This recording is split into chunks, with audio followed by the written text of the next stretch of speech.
ce que nous avons dit dans cette introduction de notre session. Jean-Paul II ne veut pas simplement mettre au pas des théologiens moralistes. Il veut quand même que les choses soient claires, c'est évident. Il y a une crise, il faut en parler, et on en parlera, parce qu'on ne peut pas surmonter la crise si on ne met pas le doigt sur ce qui va mal. Donc il faut dire ce qui est mal, ce qui ne va pas.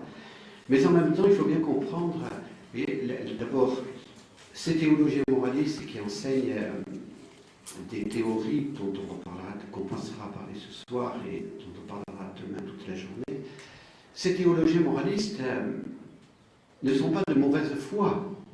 Il faut toujours penser, avoir toujours ce préjugé de la bonne foi de chacun. Donc ces théologiens moralistes voient bien la situation dans laquelle nous sommes. Nous vivons dans un monde qui a complètement changé, dans un monde qui a perdu complètement les valeurs morales, dans un monde qui vit aux antipodes de ce que nous enseignent les commandements de Dieu et de ce que nous enseigne l'Évangile. Donc, comment parler à ce monde? Comment aborder l'homme d'aujourd'hui? C'est la question, si vous voulez, de ces théologiens moralistes. Et ces théologiens moralistes, eh bien, ont tellement voulu répondre à l'homme d'aujourd'hui en utilisant les arguments de l'homme d'aujourd'hui qu'on devient infidèle à l'Évangile, infidèle à la tradition morale. Donc ce qu'il nous faut, c'est bien comprendre qu'on ne peut pas séparer la foi et la morale. Voilà, c'est tout l'enseignement des prophètes, et particulièrement du prophète Amos, mais le prophète Jérémie, le prophète Isaïe, c'est tout l'enseignement de foi et morale sont intrinsèquement liés. Le Sinaï, c'est tout le judaïsme est là. D'ailleurs, le peuple juif est là pour nous aider, car c'est le peuple de Dieu, c'est le peuple qui, dans l'histoire humaine, a reçu la Torah, a reçu cette loi de Dieu, a reçu ce don de la sagesse de Dieu. Et donc, vouloir utiliser un langage moderne en étant infidèle à ce patrimoine, eh bien c'est une grave erreur. Voilà ce que Jean-Paul II veut nous dire.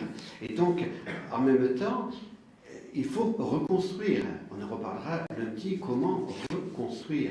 Mais je reprends simplement en conclusion ce que Jean-Paul II a dit dans cette prière, vous voyez, à la Vierge Marie. Tout l'esprit de son encyclique est là-dedans. Voilà pourquoi la Vierge Marie est du côté de la vérité et partage le fardeau de l'Église dans son rappel des exigences morales à tous et en tout temps. Pour la même raison, elle n'accepte pas que l'homme pécheur soit trompé par quiconque prétendrait l'aimer en justifiant son péché. Et voilà la crise de la théologie morale. On prétend aimer l'homme qui s'est coupé des commandements de Dieu en justifiant son péché. Mais on ne l'aime pas. On ne l'aime pas en vérité selon Dieu. Donc, la Sainte Vierge sait qu'ainsi le sacrifice du Christ, son Fils, serait rendu inutile. Aucun acquittement, fût-il prononcé par des doctrines philosophiques ou théologiques complaisantes, ne peut rendre l'homme véritablement heureux. Seule la croix et la gloire du Christ ressuscité peuvent pacifier sa conscience et sauver sa vie. Voilà, je crois que c'est très important de bien comprendre déjà cela, et ça nous permet de bien entrer dans l'esprit de l'encyclique Veritatis Splendor. Alors vous voyez, nous avons 10 minutes d'avance, c'est formidable. Donc peut-être on fait une toute petite présentation de personnes qui sont ici.